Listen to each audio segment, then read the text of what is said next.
സംസ്ഥാന ജില്ലാ അത്ലറ്റിക് മീറ്റുകളിൽ മികച്ച നേട്ടം കൈവരിച്ച കാങ്കോൽ ഫാസ്റ്റ് അക്കാദമിയിലെ കായിക പ്രതിഭകൾക്ക് പയ്യന്നൂർ കാങ്കോലിൽ അനുമോദനം നൽകി. തിരുവനന്തപുരത്ത് വെച്ച് നടന്ന 69 കേരള സ്റ്റേറ്റ് അത്ലറ്റിക് മീറ്റിൽ പെൺകുട്ടികളുടെ 3000 മീറ്റർ നടത്ത മത്സരത്തിൽ സ്വർണം നേടിയ നിരഞ്ജന പി, പെൺകുട്ടികളുടെ അണ്ടർ 16 വിഭാഗത്തിലെ പെന്റത്തലോണിൽ ബ്രോൺസ് മെഡൽ നേടിയ ഋഷിക ജഗദീശനെയും ജില്ലാ അത്ലറ്റിക് മീറ്റിൽ മെഡലുകൾ നേടിയ കാങ്കോൽ ഫാസ്റ്റ് അക്കാദമിയിലെ മറ്റ് കായിക പ്രതിഭകൾക്കുമാണ് ഫാസ്റ്റ് അക്കാദമിയുടെ നേതൃത്വത്തിൽ കാങ്കോലിൽ അനുമോദനം നൽകിയത്. കാങ്കോൽ ആലപ്പടമ്പ പ്രസിഡന്റ് MV സുനിൽകുമാർ ഉദ്ഘാടനവും ഉപഹാര സമർപ്പണവും നിർവഹിച്ചു.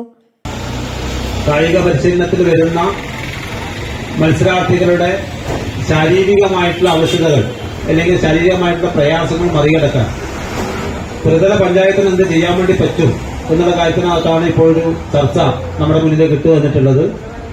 സ്വാഭാവികമായിട്ടും ബ്ലോക്ക് പഞ്ചായത്ത് പ്രസിഡന്റ് ഉൾപ്പെടെ നമ്മുടെ നാട്ടിലാണ്.